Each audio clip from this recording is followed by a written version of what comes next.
မင်္ဂလာပါဒီ recording ကိုညဘက်အိပ်ယာဝင်ချိန်နဲ့အေးအေးဆေးဆေးအနားယူတဲ့အချိန်မျိုးမှာပဲနားထောင်ဖို့တိုက်တွန်းလိုက်ပါရစေကားမောင်းနေစဉ်နဲ့စက်ပစ္စည်းတွေကင်တွယ်နေစဉ်မှာလုံးဝနားမထောင်ဖို့ကိုလည်းမေတ္တာရက်ခံအပ်ပါတယ်ဒီ recording ပြီးဆုံးခါနီးမှာတော့သင်ကနှစ်ချိုက်အိပ်ပျော်သွားမှာဖြစ်တယ်လို့သင်ရဲ့မသိစိတ်ထဲမှာအပြုသဘောဆောင်တဲ့အတွေးတွေ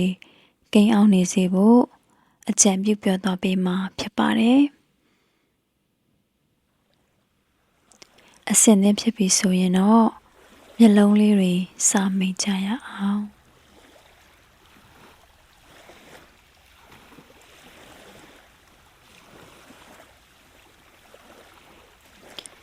စိတ်ရောခန္ဓာပါတဖြစ်စေဖို့အတွက်ကိုပထမဆုံးသက်ရှူသွင်းရှူထုတ်လေးကို၃ချိန်လုပ်ပါမယ်အသက်ရှူသွင်းတဲ့အခါနှာခေါင်းကနေဖြည်းဖြည်းချင်းရှူသွင်းပြီးတော့2စက္ကန့်လောက်အောင်ထားမယ်ပြီးတော့မှလေတွေအကုန်လုံးကိုပါးစပ်ကနေပြန်မှုတ်ထုတ်လိုက်ပါရှူသွင်းမယ်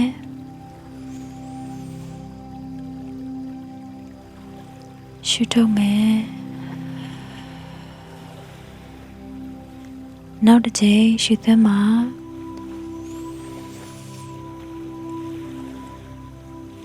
ရှူထုတ်ပါ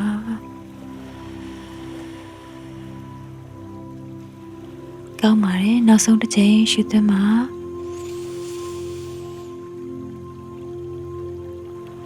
ရှူထုတ်ပါ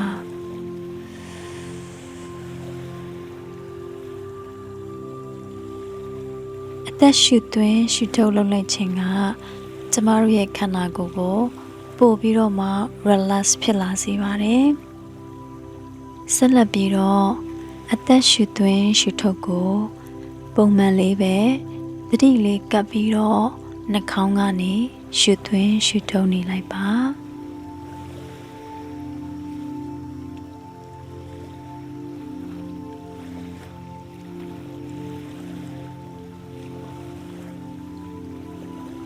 အခုသင်ကပင်လယ်ကမ်းခြေတစ်ခုမှာရောက်နေတယ်လို့စိတ်ကူးကြည့်ပါကမ်းခြေပေါ်မှာတိတ်ဆိတ်ရပ်နေတဲ့အခါသင်ရဲ့အာရုံခံစားမှုတွေကတဖြည်းဖြည်းနိုးထလာပါတယ်ပတ်ဝန်းကျင်မှာရှိတဲ့အသေးစိတ်အရာအလုံးကိုသတိထားမိလာပါတယ်အခုဖြူလွှတဲ့သဲတောင်ပြင်ကြီးကိုကြည့်လိုက်ပါသင်ရဲ့ဘယ်ဘက်ညာဘက်နှစ်ဖက်စလုံးအဆုံးမရှိရှည်လျားနေတဲ့အအောင်ပြီးတော့သင်ကရေပြင်ကြီးဘက်ကိုလှမ်းကြည့်လိုက်တယ်လိုင်းလေးတွေကညင်ညင်သာသာကမ်းဘက်ကိုတိုးဝင်လာနေပါတယ်လိုင်းလေးတွေတောင်ပြင်မှာရိုက်ခတ်လိုက်တိုင်းသင်စိတ်ကပိုပြီးအေးချမ်းလာပါတယ်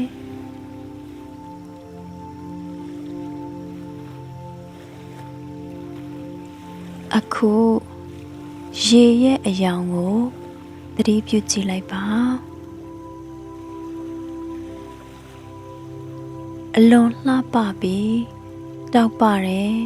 စိမ်းပြာရောင်လေး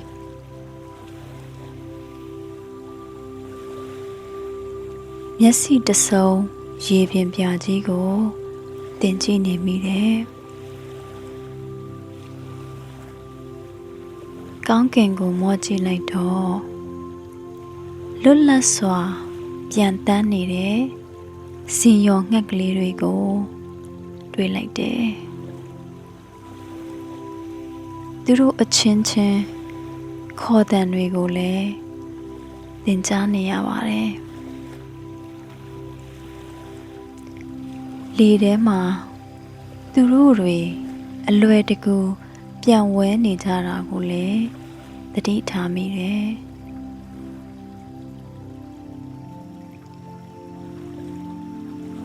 အခု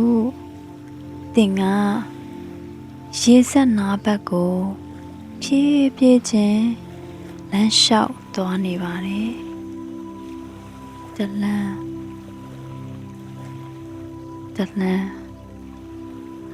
ပြီးတော့ကန်းဆက်ကိုဆက်ဆင်းသွားလိုက်တယ်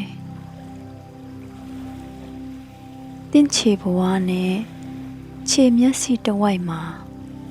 ရေလေးတွေဝန်းရံထိတွေ့နေတာကိုခံစားကြည့်ပါ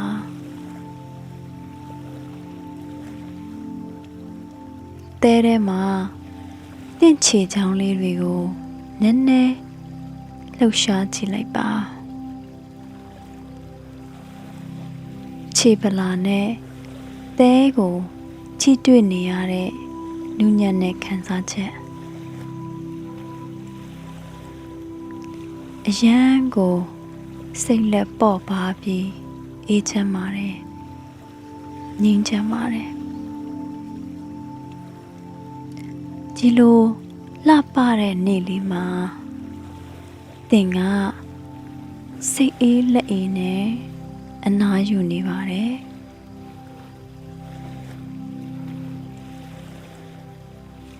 အခုဆက်လက်ပြီးတော့အသက်ရှူသွင်းရှူထုတ်လေးကိုပြန်ပြီးတော့သတိကပ်ကြည့်ပါနှာခေါင်းကနေဖြည်းဖြည်းချင်းအသက်ရှူသွင်းလိုက်ပြီးပင်လယ်လေထဲမှာရှိတဲ့ပင်လယ်ရေနံစားငံရေအနံ့လေးတွေကိုခံစားကြည့်ပါအလွန်တိတ်ဆိတ်ပြီးအေးချမ်းပါတယ်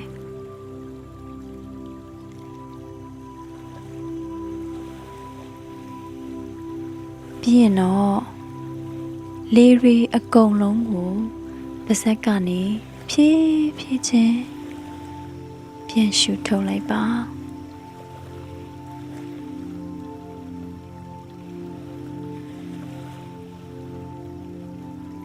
ဒီလိုရှူထုတ်လိုက်တဲ့အခါသင်ခန္ဓာကိုယ်ကအရင်ကထက်ပိုပြီးတော့ပြေလျော့သွားပါတယ်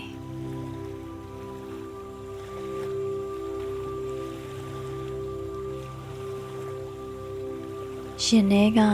တင်းကျပ်နေတာတွေလေးပင်နေတာတွေပြေလျော့သွားပြီးသင်စိတ်ကအေးချမ်းလာပါတယ်သင်ခန္ဓာကိုယ်ကအေးချမ်းလာပါတယ်သင်စိတ်ဝိညာဉ်ကအေးချမ်းလာပါတယ်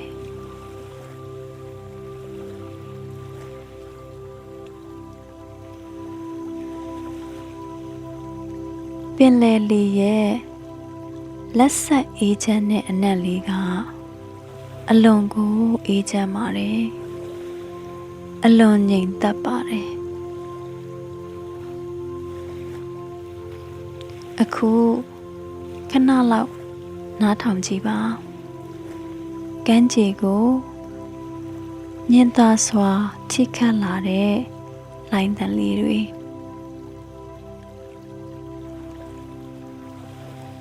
လိုင်းလုံးလေးတွေကမ်းဘက်ကိုဝင်လာတိုင်းသင်စိတ်ကိုပိုးပြီးတော့အေးချမ်းစေတယ်စိတ်လက်ပေါ့ပါအေးချမ်းနေ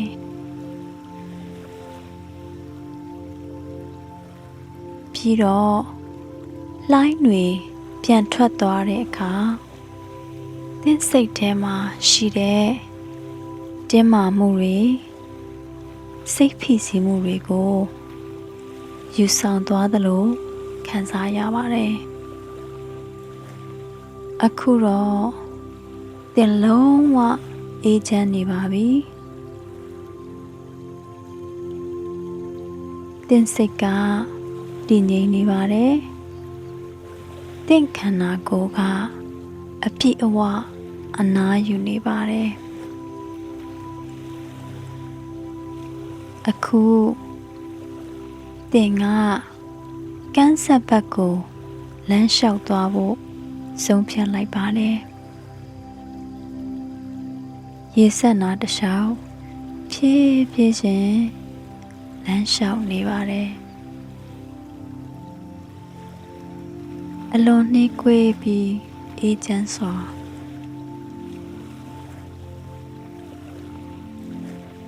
သင်လှမ်းနဲ့ခြေလှမ်းတလှမ်းချင်းစီတိုင်းကို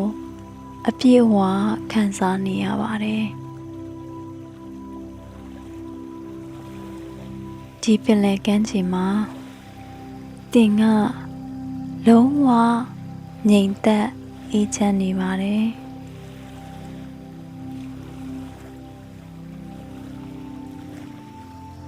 သင်ကဖြည်းဖြည်းချင်းဆက်ပြီးတော့လမ်းလျှောက်နေပါတယ်ဒီပင်လယ်ကမ်းခြေမှာ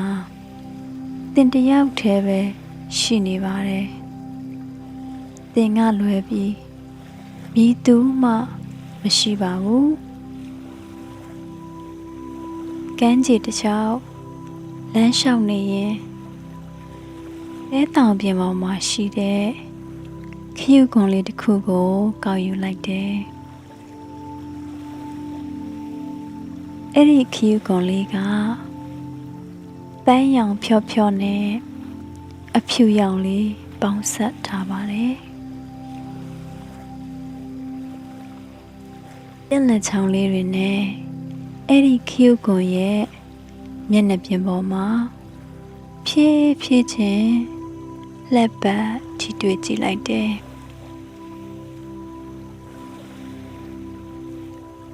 တစ်ဖက်မှာတော့ချောမွေ့ပြီးနူးညံ့တဲ့မျက်နှာပြင်လေး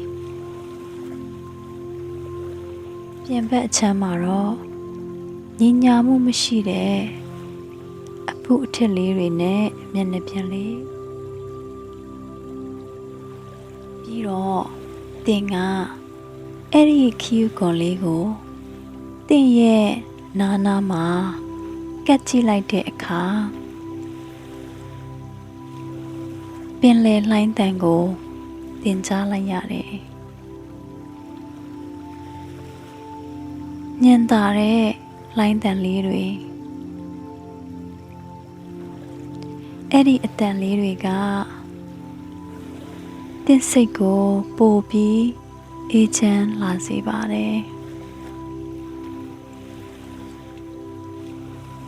ပြီးတော့သင်ကအဲ့ဒီခရုကွန်လေးကိုဖြည်းဖြည်းချင်းတဲတောင်ပြင်မှာပြန်ပြီးတော့ထားလိုက်ပါတယ်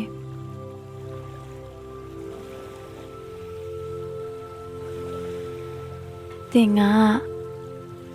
ကမ်းခြေတစ်လျှောက်ဆက်ပြီးတော့လမ်းလျှောက်နေပါတယ်ဟုတ်ပါတယ်သင်ဖြည်းဖြည်းချင်းလမ်းလျှောက်နေပါတယ်လမ်းလျှောက်နေရင်လည်းသင်စိတ်ကပိုပြီးအေးချမ်းလာပါတယ်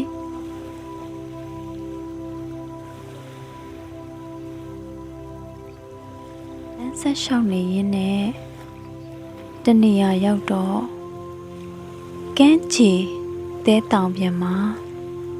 အခင်းဆောင်တစ်ထည်ခင်းထားတာကိုတွေ့လိုက်ရတယ်အဲ့ဒီဆောင်ပေါ်မှာလဲချအနားယူကိုတင်ဆုံးဖြတ်လိုက်တယ်ဟုတ်ပါတယ်အခု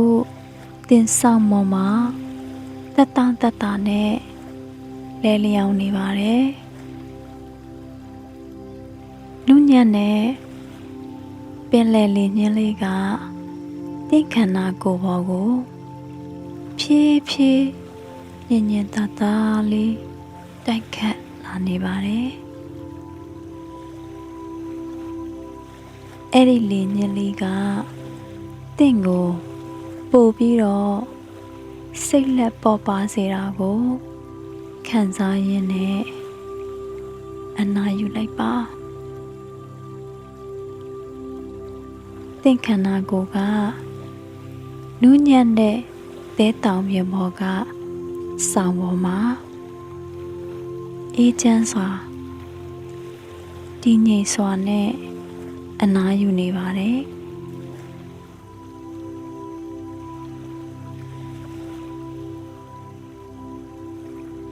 ခန္ဓာကိုယ်တစ်ခုလုံးပြေလျော့သွားစေဖို့ဖြည်းဖြည်းချင်းဖြေလျှော့ပေးလိုက်ပါအခုအေးချမ်းတဲ့စွမ်းအင်တွေတင့်ခန္ဓာကိုယ်ထဲကိုစီးဝင်လာတယ်လို့စိတ်ကူးကြည့်ပါအဲ့ဒီစွမ်းအင်ကတင့်ခန္ဓာကိုယ်တစ်ခုလုံးထဲကိုဖြည်းဖြည်းချင်းစီးဝင်နေပါတယ်အဲ့ဒီစွမ်းအင်တွေကတင့်ခန္ဓာကိုယ်အစိတ်အပိုင်းတိုင်းကိုနုနုညံ့ညံ့လေးစီးဝင်နေပါတယ်အဲ့ဒီစွမ်းအင်ကတင့်ရဲ့စိတ်နှလုံးခန္ဓာအားလုံးကိုအနားရစေပါတယ်အခုသင်ကလုံးဝအေးချမ်းပြီးစိတ်လက်ပေါ်ပါနေပြီးတော့တက်တောင့်တက်တာဖြစ်နေပါပြီ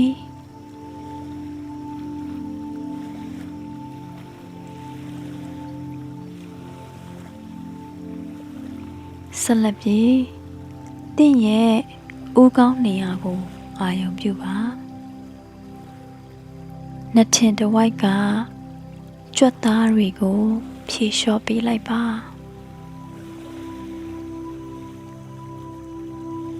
တင့်ဦးခေါင်းတစ်ခုလုံးအယံ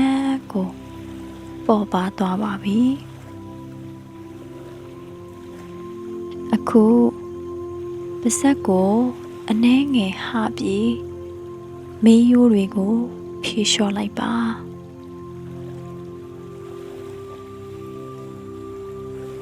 ကျဉ်းမာမှုတွေအားလုံးဖြေလျှော့ပျောက်ကွယ်သွားပါစေ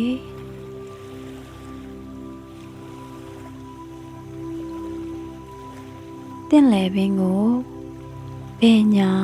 ဖြည်းဖြည်းချင်းလှည့်လိုက်ပါ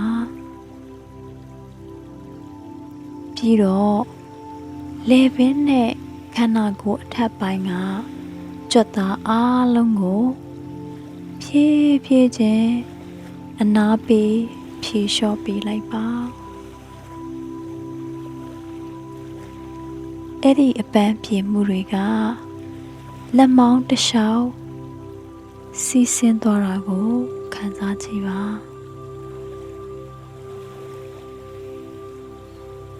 တင့်ပခုံးတွေတင့်လက်တွေတင့်လက်ဖွားတွေလက်ဖွားတွေကိုဖြန့်ချအနားယူလိုက်ပါ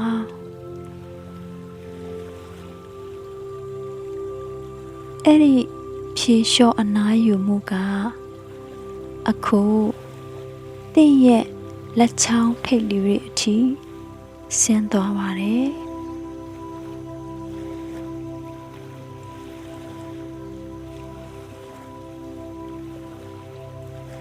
ဆက်လက်ပြီးတော့ခါအောက်ပိုင်းနဲ့ဝမ်းပိုက်ပိုင်းကိုအာရုံပြုပါအဲ့ဒီနေရာတွေကိုလည်းဖြည်းဖြည်းချင်းအနားယူဖြေလျှော့ပေးလိုက်ပါ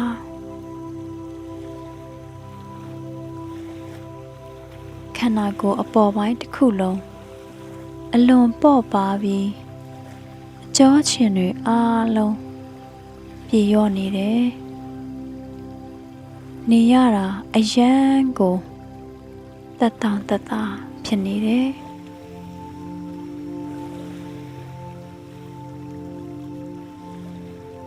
အခုတင်ပစုံနဲ့တင်မားတွေကိုအာရုံပြုပါအဲ့ဒီနေရာမှာရှိတဲ့ကျင်းမာမှုတွေအားလုံးကိုလည်းပြေလျော့သွားအောင်လွတ်ချဖြေလျှော့ပေးလိုက်ပါအဲ့ဒီကနေတဆင့်ပေါင်နေစီကိုဆက်ဆင်းသွားပါတယ်ပေါင်တွေကိုလည်းဖြည်းဖြည်းချင်းဖြေလျှော့အနာပေးလိုက်ပါအခုသင်ကသဲတောင်မြေမော်ကဆောင်ပေါ်မှာအလွန်အေးချမ်းစွာလဲလျောင်းနေပါတယ်အခုခန္ဓာကိုယ်အောက်ပိုင်းကိုဆက်သွားပါခြေသလုံးတွေနဲ့ခြေထောက်တွေကိုအနားပေးလိုက်ပါဒူးကိုနည်းနည်းကွေးလိုက်ပြီးဖြေလျှော့လိုက်ပါ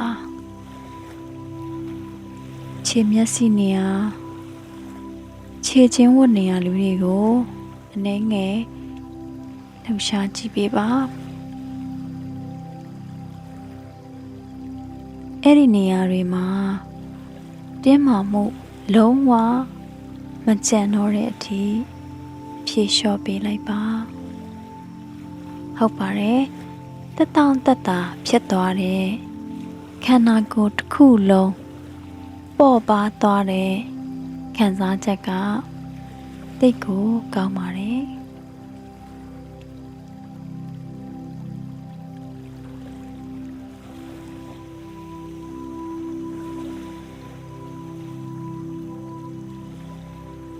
တင်းချေတော့တစ်ခုလုံးမှာ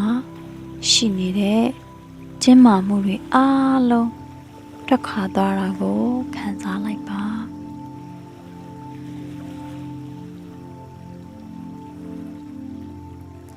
ခြေချောင်းလေးတွေကိုလည်း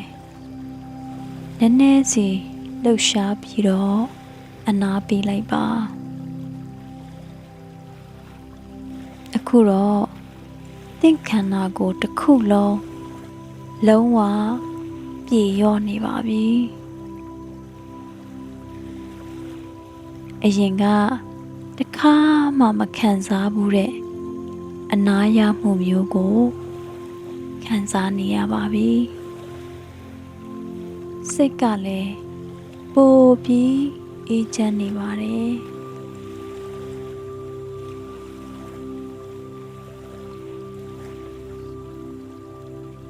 ဆောင်းပေါ်မှာလဲနေရင်သင်ခန္ဓာကိုယ်ကအပြည့်အဝအနာယူနေပါတယ်နူးညံ့တဲ့ပင်လယ်လေးညင်းလေးကသင်ပေါ်ကိုဖြည်းဖြည်းချင်းတိုက်ခတ်နေပါတယ်အနီးနားမှာလိုင်းတန်လေးတွေကိုလည်းကြားနေရတယ်စိတ်ရောကိုယ်ပါအရာအလုံးကိုလွတ်ချပြီးအနားယူရတာတကယ့်ကိုကောင်းလာပါတယ်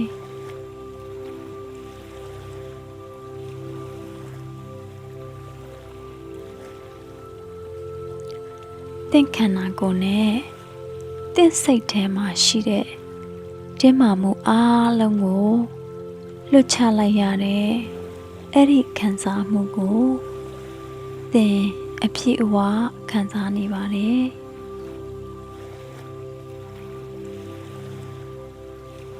ဆက်လက်ပြီးတော့အဲ့ဒီဆောင်ပေါ်မှာပဲငြိမ်ငြိမ်လေးလဲနေရင်ဆက်ပြီးတော့အနားယူနေပါအေးချမ်းမှုကိုအပြည့်အဝခံစားပြီးခန္ဓာကိုယ်တစ်ခုလုံးပို့ပြီးတော့ပေါ်ပါပြေလျော့သွားပါစေ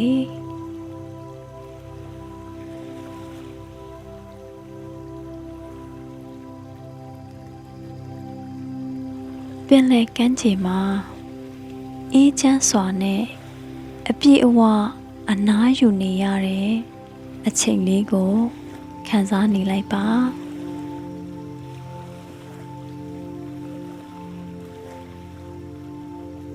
ဆောင်ပေါ်မှာလှဲလျောင်းအနားယူနေတဲ့အချိန်မှာသင်ဘယ်လောက်တောင်အေးချမ်းလိုက်လဲဆိုတာကိုသတိပြုကြည့်ပါသင်ဟာအလွန်ထီငြိမ်ပြီးအေးချမ်းတဲ့သူတစ်ယောက်ပါဘယ်လိုအခြေအနေမျိုးမှာပဲဖြစ်ဖြစ်သင်ဟာအေးချမ်းပြီးတည်ငြိမ်တဲ့သူတစ်ယောက်သင်ရဲ့စိတ်နှလုံးခန္ဓာအရာအလုံးကတက်တောင့်တက်တာရှိပြီးတော့ငြိမ်အေးနေပါတယ်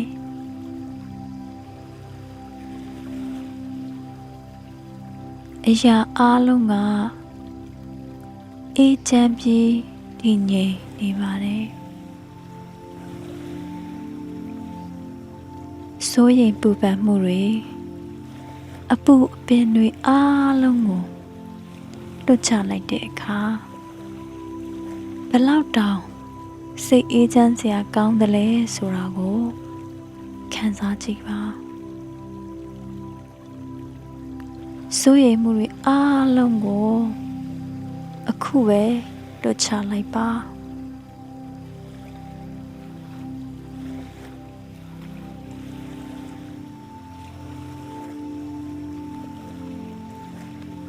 အေးဆေးစွာနဲ့အနားယူနေမှုပေါ်မှာပဲဆက်ပြီးတော့အာရုံစိုက်နေပါ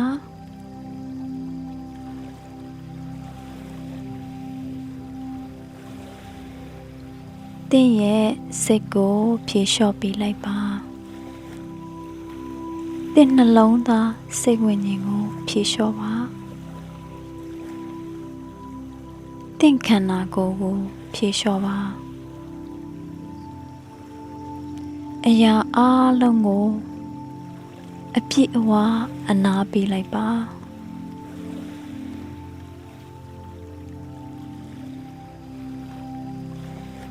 အခုဆိုရင်တော့သင်ကအေးချမ်းစွာတည်ငြိမ်စွာနဲ့အပြည့်အဝအနားယူနေပါပြီဟုတ်ပါတယ်အခုသင်ကပိုပြီးနှက်ဆိုင်တဲ့အနားယူမှုအဆင့်တစ်ခုတည်းကိုဝင်ရောက်ဖို့ပြင်ဆင်နေပါတယ်အရာအလုံးကိုလွတ်ချနိုင်ဖို့သင်ကိုယ်သင်ပြင်ဆင်နေပါတယ်သင်ကဘေးကင်းလုံခြုံတဲ့နေရာမှာရှိနေပါတယ်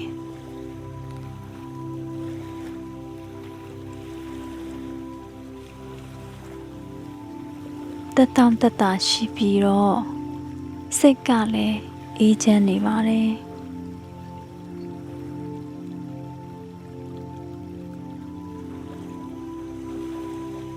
ဒီလှပတဲ့ပင်လယ်ကမ်းခြေမှာဆက်လက်ပြီးအနားယူအပန်းဖြေရင်းနဲ့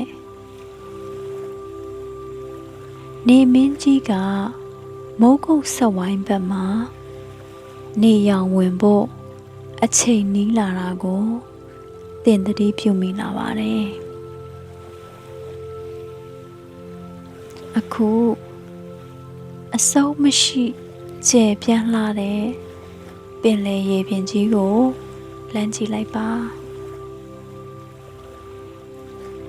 ရေပြင်ကျယ်ကြီးကဘယ်လောက်လှပနေသလဲဆိုတာကိုသတိပြုကြည့်ပါဟိုးအဝေးမှာရေပြင်နဲ့ကောင်းကင်စုံနေတဲ့နေရာကိုကြည့်လိုက်ပါ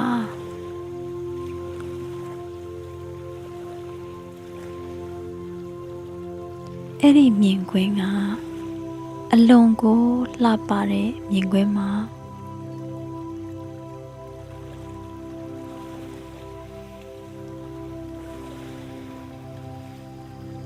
ခဏအကြာမှာတော့ဒီလှပတဲ့နေလေးကနေဝင်ချိန်နဲ့အတူကုံဆုံးသွားတော့မှာပါနေမင်းကြီးတဖြည်းဖြည်းငုပ်ရှူသွားတဲ့အခါကျမကအမှတ်စဉ်30ကနေ1အထိနောက်ပြန်ရေတွက်ပေးပါမယ်အမှတ်စဉ်1ကိုရောက်တဲ့အချိန်မှာနေမင်းကလုံးဝ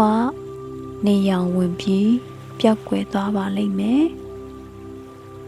တစ်ဆက်တည်းမှာပဲသင်ဟာလည်းအပြည့်အဝအေးချမ်းပြီးတော့အနားယူနေပါမယ်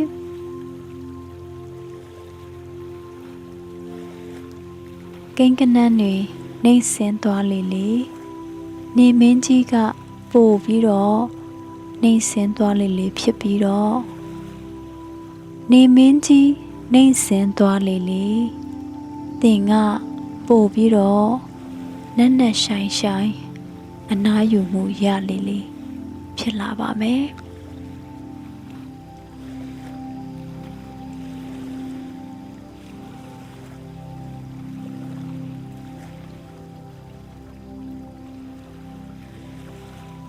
အမှတ်စဉ်30နေမင်းကြီးကမိုးကုတ်ဆက်ဝိုင်းဘက်မှာဖြည်းဖြည်းချင်းနှိမ်ဆင်းလာပါပြီ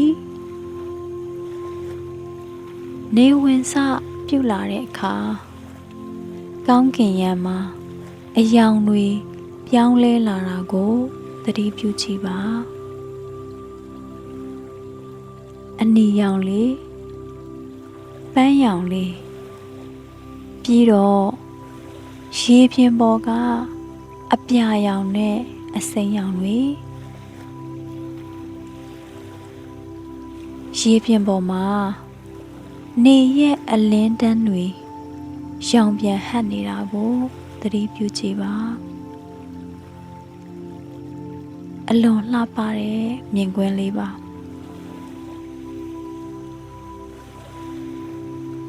အခုဆိုရင်သင်ကကမ်းခြေပေါ်မှာအေးချမ်းစွာနဲ့ထိုင်နေပြီးတော့ဒီလှပတဲ့နေဝင်ချိန်ကိုကြည့်ရှုနေပါတယ်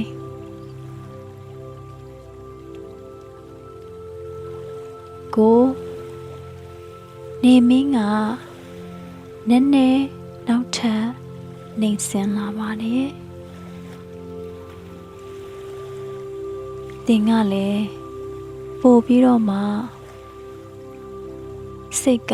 အေးချမ်းလာတယ်ခန္ဓာကိုယ်ကပြေလျော့လာပါတယ်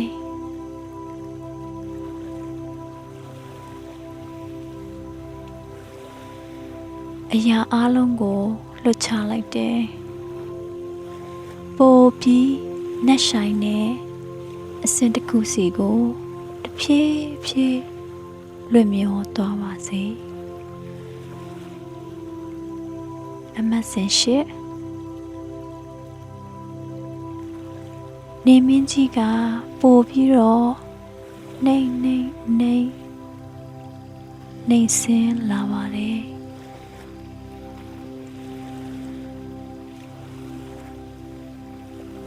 နေမင်းကြီးပို့ပြီးတော့နှိမ့်ဆင်းသွားတာနဲ့သင်ရဲ့စိတ်နှလုံးခန္ဓာအားလုံးကိုအရင်ကထက်ပိုပြီးတော့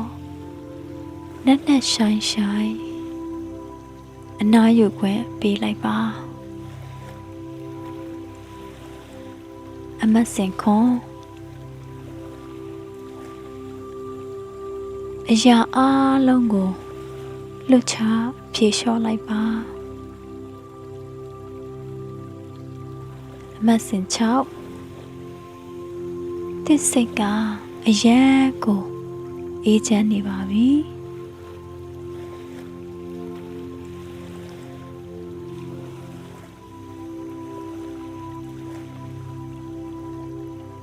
ကောင်းကင်အယောင်တွေက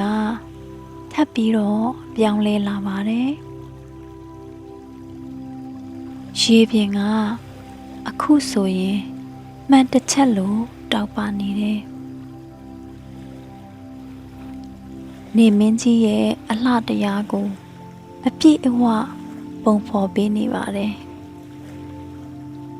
ဒီလှပတဲ့နေဝင်ချိန်ပေါ်မှာအာယုံစိုက်ရင်အရင်ကားထက်ပိုပြီးနက်နက်ရှိုင်ရှိုင်လွတ်မြော်အနားယူလိုက်ပါ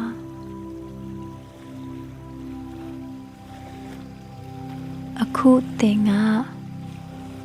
ပိုပြီးတော့အေးချမ်းနေပါပြီပိုပြီးတက်တောင့်တက်တာရှိနေပါပြီသင်စိတ်ထဲမှာနက်ရှိုင်းနဲ့ဖြေရောမှုအခြေအနေတစ်ခုတည်းကိုတဖြည်းဖြည်းမျောပါသွားနေပါတယ်သင်ခန္ဓာကိုယ်ရဲ့အစိတ်အပိုင်းတိုင်းကပိုပြီးတော့နေကွေးလာပါတယ်တင်းမာမှုတွေပျောက်ကွယ်လာပါတယ်ပိုပြီးအေးချမ်းလာတယ်တည်ငြိမ်လာတယ်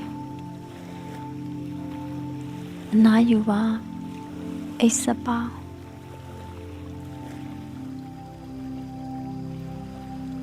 မဆန်တော့နေမင်းကနောက်ထပ်အနှဲငယ်ထပ်ပြီးတော့နှိမ့်ဆင်းလာပါတယ်ရေပြင်ထဲကိုတဖြည်းဖြည်းဝင်သွားတဲ့အောင်ပါပဲတကယ့်ကိုလှပတဲ့မြင်ကွင်းမှာသင်ကငြိမ်သက်စွာနဲ့ထိုင်နေပြီးဒီလှပတဲ့အခိုက်အတန့်ကိုကြည့်ရှုနေပါတယ်နေမင်းကြီးနှိမ့်ဆင်းလာတာနဲ့အမျှသင်စိတ်ကလည်းပိုပြီးဖြေလျော့လာတယ်ပိုပြီးအေးချမ်းလာတယ်သင်ရဲ့အနက်ရှိုင်းဆုံးအတွင်းစိတ်ထဲက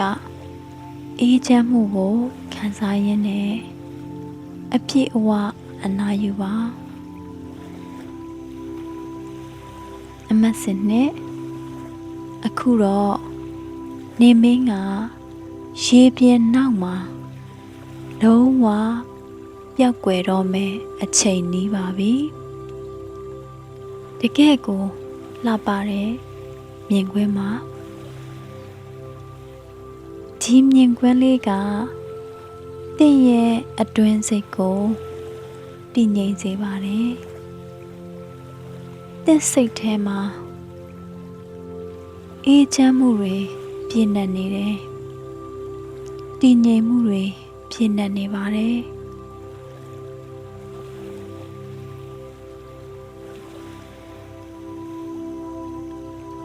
ပြီးတော့နောက်နံပါတ်တစ်ခုကိုရေတွက်တဲ့အခါနေမင်းကြီးကမိုးကုတ်ဆောက်ဝိုင်းမှာလုံးဝဝင်သွားပြီးတော့သင်ဟာလည်းစိတ်အေးချမ်းပြီးအပြည့်ဝအနားယူနေပါလိမ့်မယ်အခုသင်ကကောင်းကင်အယောင်တွေပြောင်းလဲလာတဲ့ပုံစံကိုသတိပြုကြည့်ပါ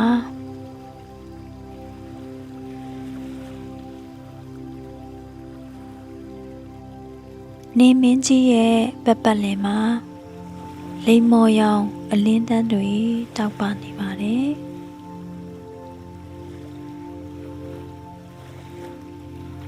ကောင်းကင်ကြီးကတော့တဖြည်းဖြည်းမှောင်လို့လာပါပြီအနားယူမှုကိုအပြည့်အဝခံစားရင်းနဲ့သင်ဟာစွမ်းအားရှိတဲ့သူတစ်ယောက်ဖြစ်ကြောင်းသိရှိနားလည်လာပါတယ်သင်ရဲ့အ နက်ဆိုင်ဆုံးအတွင်းစိတ်ထဲမှာအလွန်အားကောင်းတဲ့စွမ်းအားတစ်ခုရှိနေပါတယ်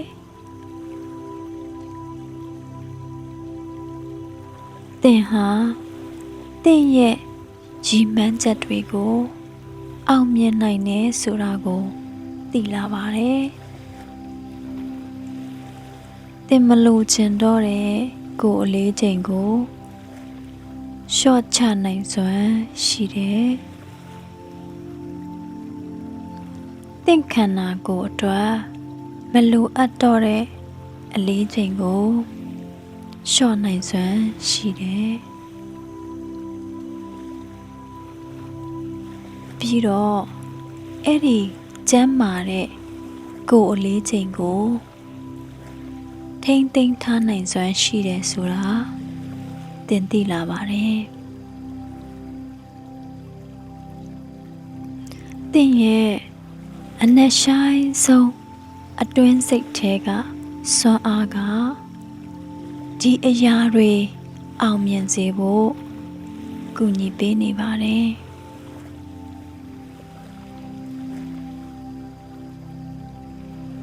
အခုသင်ကကုန်းစုံဆိုင်တစ်ခုထဲမှာလမ်းလျှောက်နေတယ်လို့စိတ်ကူးကြည့်ပါသင်စိတ်ကတည်ငြိမ်ပြီးအေးချမ်းနေပါတယ်ဆိုင်အတွင်းကစင်တွေကြားမှာသင်ကဖြည်းဖြည်းချင်းလမ်းလျှောက်နေပါတယ်လမ်းလျှောက်နေရင်စင်ပေါ်မှာရှိတဲ့အစားအစာတွေကိုသင်သတိထားမိလာတယ်အစပိုင်းမှာတော့သင်အတွက်မလိုအပ်တော့တဲ့မသင့်တော်တဲ့အစားအစာတွေကိုသင်မြင်တွေ့လာပါတယ်ကုကီးတွေအာလူးကြော်တွေပြီးတော့အာဟာရတန်ဖိုးမရှိသလောက်ဖြစ်တဲ့အစားအစာတွေဒီအစားအစာတွေဟာသင်ခန္ဓာကိုယ်နဲ့သင်စိတ်ခံစားချက်အတွက်မကောင်းဘူးဆိုတာကိုရှင်းရှင်းလင်းလင်းသဘောပေါက်လာပါတယ်ဒါတွေကသင်ရဲ့ရုပ်ပိုင်းဆိုင်ရာနဲ့စိတ်ပိုင်းဆိုင်ရာကိုထိခိုက်စေတယ်ဆိုတာသင်နားလည်လိုက်တယ်ပြီးတော့ယုံကြည်မှုအပြည့်နဲ့ဆိုင်ထဲမှာဆက်ပြီးတော့လမ်းလျှောက်နေတယ်သင်ရဲ့ခန္ဓာကိုယ်ပုံစံပေါ်မှာလည်းယုံကြည်မှုအပြည့်ပါပဲဘာကြောင့်လဲဆိုတော့သင်ဟာသင်ခန္ဓာကိုယ်ကိုအားဖြည့်ပေးမယ်အထောက်အကူပြုမယ်အစားအစာတွေကိုပဲစားတော့မယ်ဆိုတာကိုသင်ကိုယ်တိုင်နားလည်ထားလို့ပါခုတော့တောက်ပတဲ့အနီရောင်အသီးနှံတွေစိမ့်ဆူနေတဲ့ဟင်းသီးဟင်းရွက်တွေအဲ့ဒီအယောင်တွေကသင်မျက်စိတွေကိုတောက်ပစွာအထူးတလဲဝင်လာပါတယ်အဲ့ဒီအစားအစာတွေကသင်ခန္ဓာကိုယ်ကိုအားဖြည့်ပေးပါတယ်သင်ခန္ဓာကိုယ်ကိုကျန်းမာစေပါတယ်အခုသင်ကကျန်းမာရေးနဲ့ညီညွတ်တဲ့အစားအစာတွေပြင်ဆင်စားတောက်နေတာကိုမြင်ရောက်ကြည့်ပါသင်မလိုချင်တော့တဲ့ကိုယ်အလေးချိန်ကို လျှော့ချပေးမဲ့သင်အမြဲတမ်းတောင်းတခဲ့တဲ့ချစ်လက်တဲ့ခန္ဓာကိုယ်ကိုရရှိစေမဲ့ဟင်းလျာတွေကိုပြင်ဆင်ရတာကိုသင်တကယ်ပဲပျော်ရွှင်နေပါတယ်အစာစားတဲ့အခါမှာလည်းဖြည်းဖြည်းချင်းစားပါတယ်တလုတ်ချင်းစီကိုအရသာခံပြီးစားပါတယ်သင်ခန္ဓာကိုယ်ကအဲ့ဒီအာဟာရတွေကိုပျော်ရွှင်စွာလက်ခံနေပါတယ်အာဟာရမျှတတဲ့အစားအစာတွေကိုပြင်ဆင်ရမှာလဲသင်ဟာကျွမ်းကျင်သူတစ်ယောက်ဖြစ်လာပါတယ်ပရိုတင်း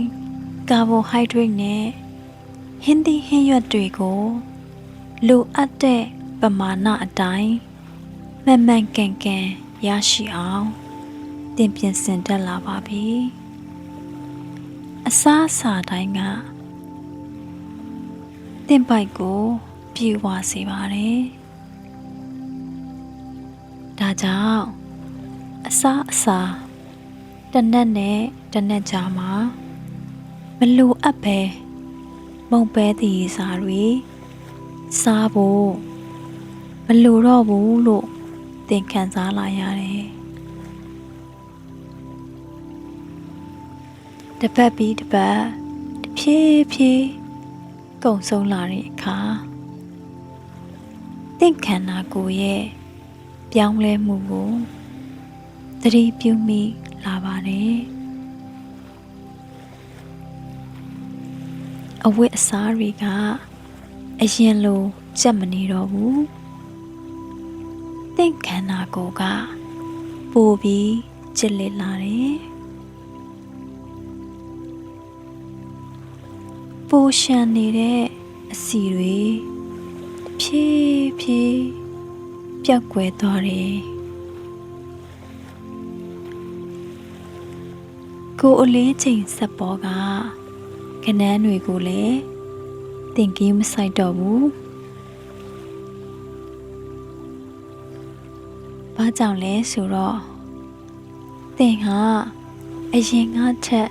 အများကြီးပိုပြီးတော့နေလို့ကောင်းနေလို့ပါပဲသင်မှာစွမ်းအင်နေပိုပြီးရှိလာပါတယ်လူတွေကြားမှာ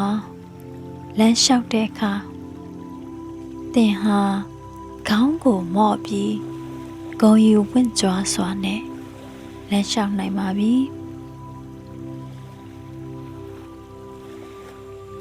သင်စီကတက်ကြွတဲ့အားအင်တွေထွက်ပေါ်နေပြီသင်ထူးထူးခြားခြားပြောင်းလဲသွားတယ်ဆိုတာကိုလူတိုင်းကသတိပြုမိလာတယ်သင်ရဲ့အခုရှိနေတဲ့ပုံစံကို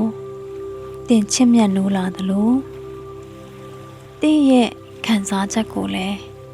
သင်နှစ်သက်လာပါတယ်ဒီလိုကြည့်ကောင်းလာတာနဲ့ခံစားလို့ကောင်းလာတာတွေက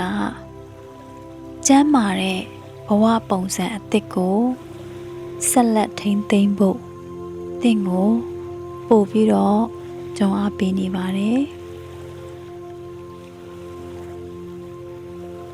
ဒုက္ခပေးမဲ့အစာအစာတွေကိုတောင်းတမဲ့အစာသင်ကိုယ်သင်ဂုဏ်ယူစေမဲ့ချစ်လက်တဲ့ခန္ဓာကိုယ်မျိုးကိုပဲသင်အလိုရှိလာပါတယ်အခုတော့သင်အမြဲတမ်းအိမ်မက်မက်ခဲ့တဲ့ခန္ဓာကိုယ်ပုံစံဒါမှမဟုတ်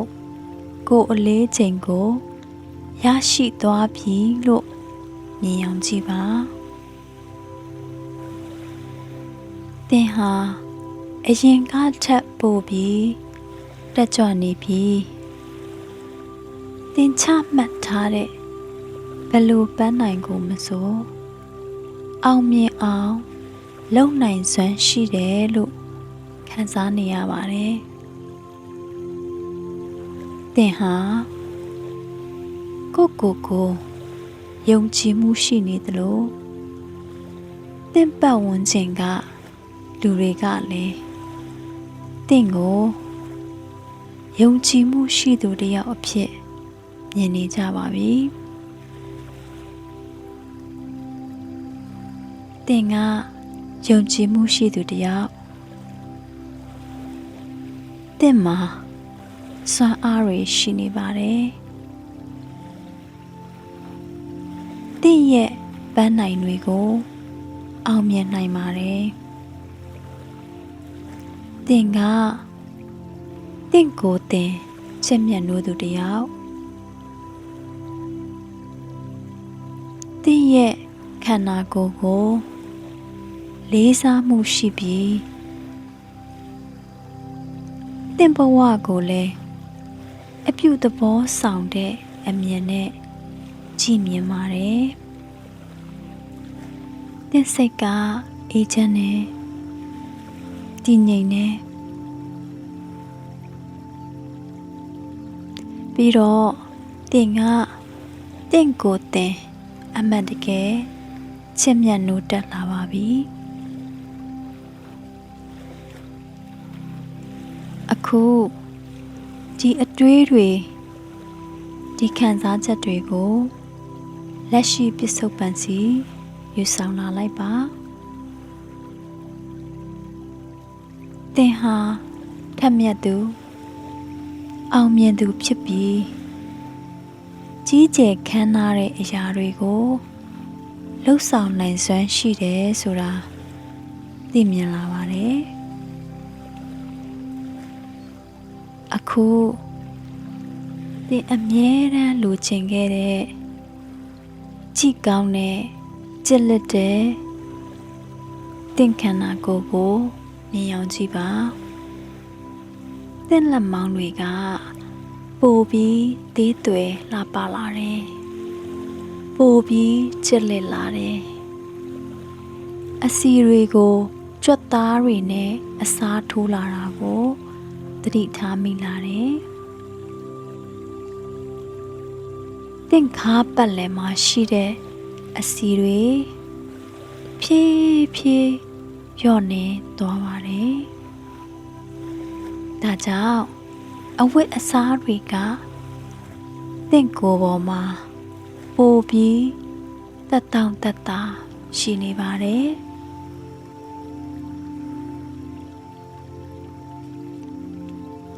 အခုသင်ခြေထောက်တွေကိုကြည့်လိုက်ပါပိုပြီးတွေ့လျက်လာပါတယ်ပိုပြီးကြည်လက်လာတယ်သင်ရဲ့ဒီခန္ဓာကိုယ်တစ်ကသင်ကိုပျော်ရွှင်မှုနဲ့ယုံကြည်မှုတွေပေးစွမ်းနေပါတယ်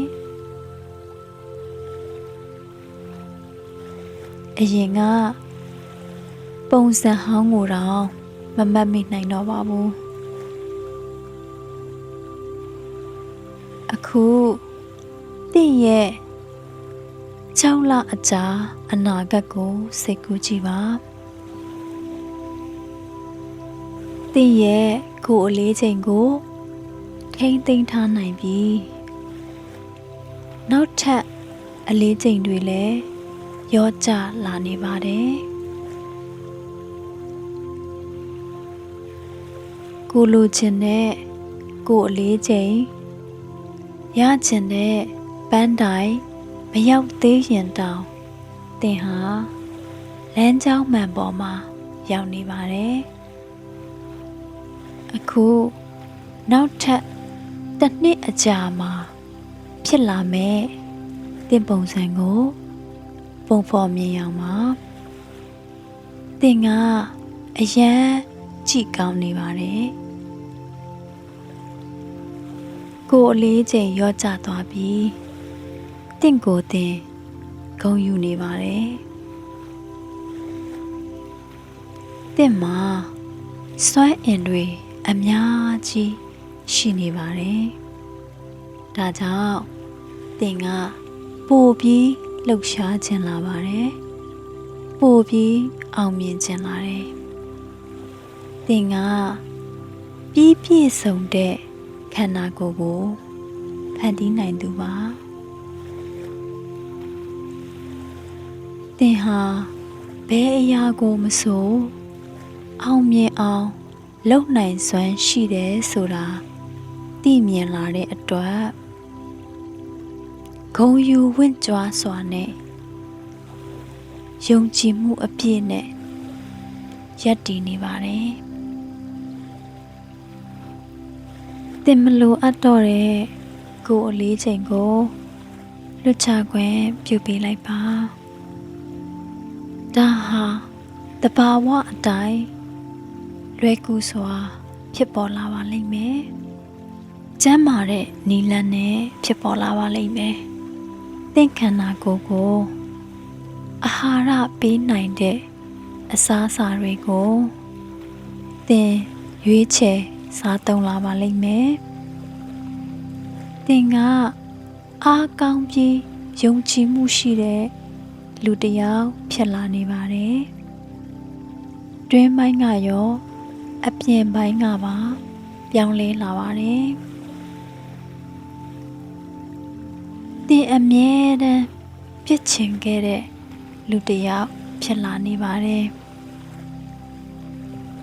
အခုနောက်ထပ်9နှစ်အကြာကိုမြင်အောင်ကြည့်ပါသင်ကသင်ရဲ့ပန်းနိုင်ကိုယ်လေးချိန်ကိုရရှိထားပါပြီပြီးတော့အဲ့ဒီကျမ်းမာတဲ့ခန္ဓာကိုယ်ပုံစံကိုထိမ့်သိမ်းထားနိုင်ပါပြီသင်ခန္ဓာကိုယ်ကကျမ်းမာပြီးကြည်ကောင်းနေပါတယ်နှစ်ပေါင်းများစွာ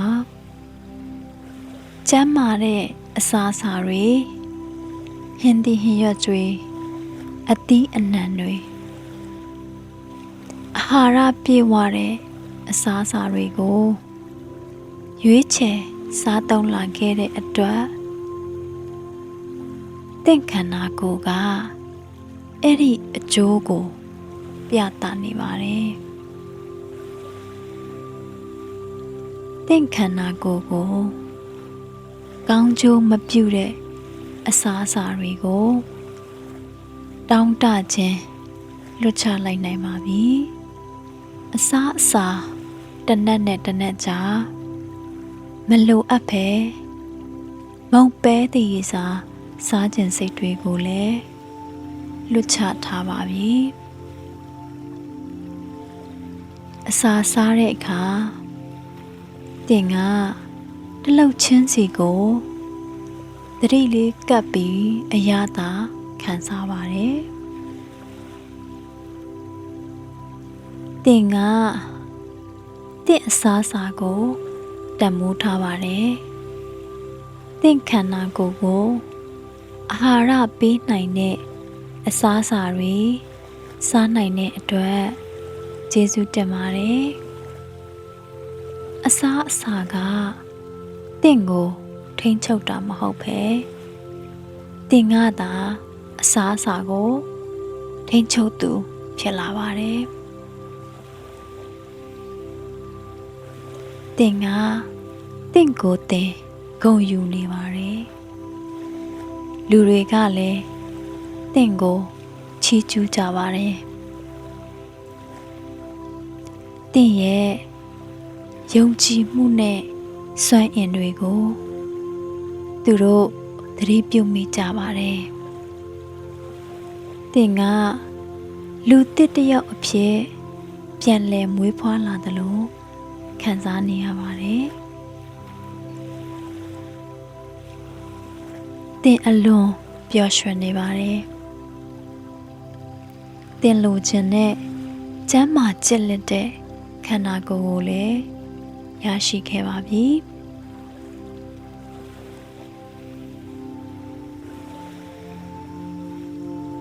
အခုတင်ပိုးပြီးနက်နက်ရှိုင်းရှိုင်းအနားယူနေတဲ့အချိန်မှာစားတောက်ခြင်းဆိုတဲ့လုပ်ရအပေါ်တစ်ချက်အာရုံစိုက်ကြည့်လိုက်ပါ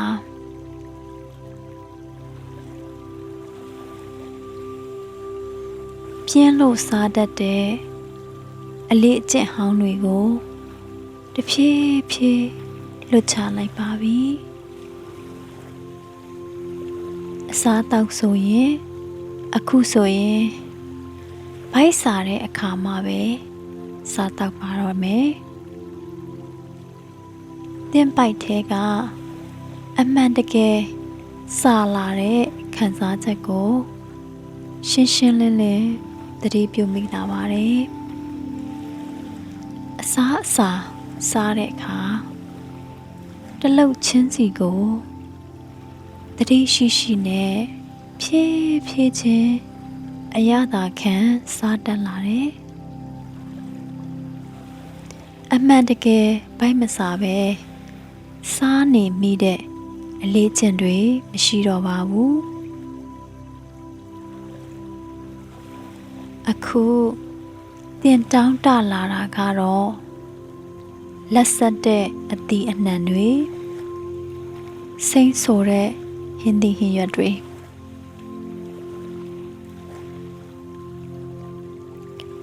ပရိုတင်းဓာတ်ကျွယ်ဝတဲ့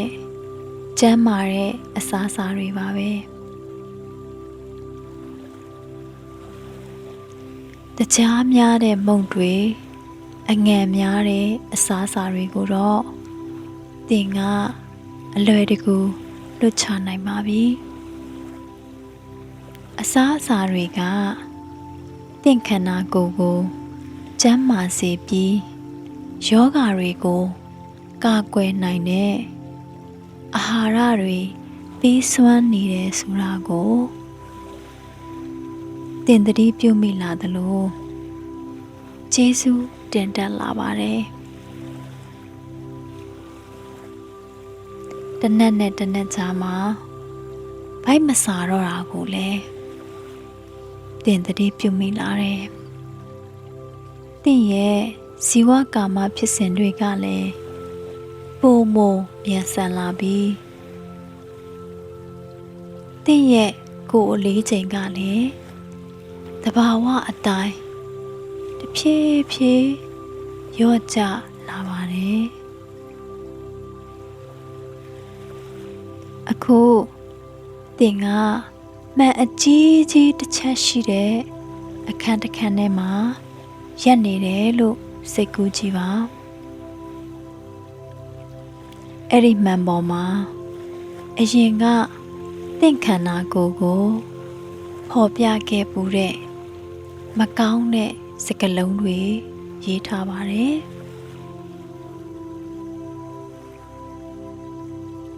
အခု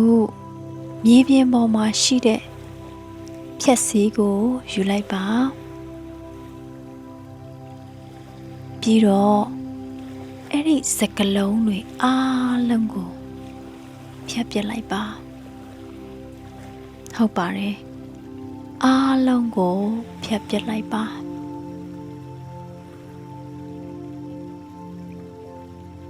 မကောင်းတဲ့စကားလုံးတွေလုံးဝမရှိတော့ပါဘူး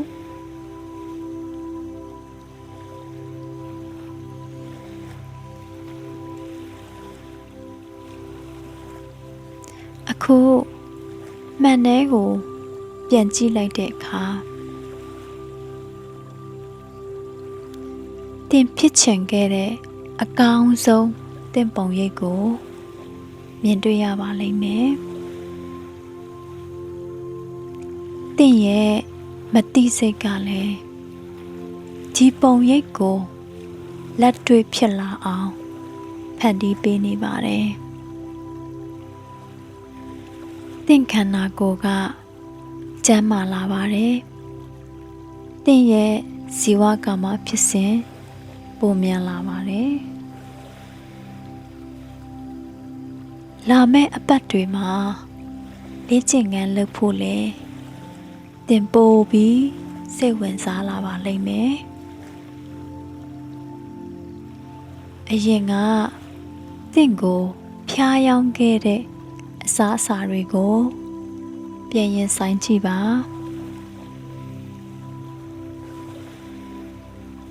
အခုတော့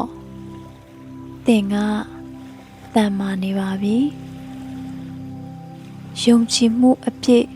ရှိနေပါပြီ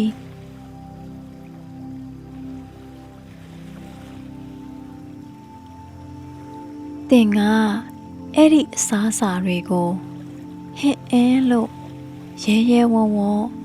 မြင်းဆိုလိုက်တဲ့အခါအဲ့ဒီအစားအစာတွေဟာသင်ဘဝတွေကနေတဖြည်းဖြည်းပျောက်ကွယ်သွားပါတယ်အခုတော့သင်ဆက်ပြီးအနားယူနေပါကျွန်မပြောခဲ့တဲ့စကားလုံးတွေကိုမှတ်မိဖို့ကြိုးစားနေစရာမလိုပါဘူးမေ့ထားလိုက်လဲအဆင်ပြေပါတယ်ဘာကြောင့်လဲဆိုတော့သင်ရဲ့မတိစိတ်ကအရာအလုံးကိုမှတ်သားထားပြီးသားပါ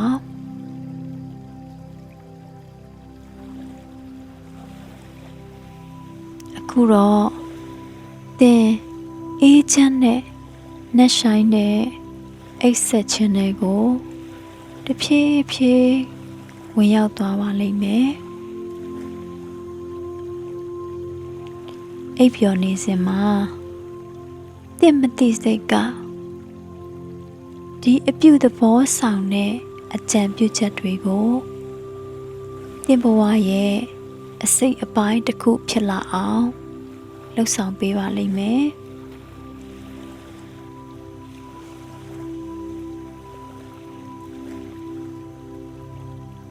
မနက်ခင်းမှာ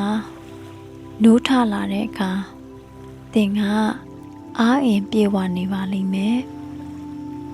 လန်းဆန်းတကြွနေပါလိမ့်မယ်နေ့တစ်နေ့ကိုအကောင်းဆုံးစတင်နိုင်ပါလိမ့်မယ်ကောင်းသောညပါရှင်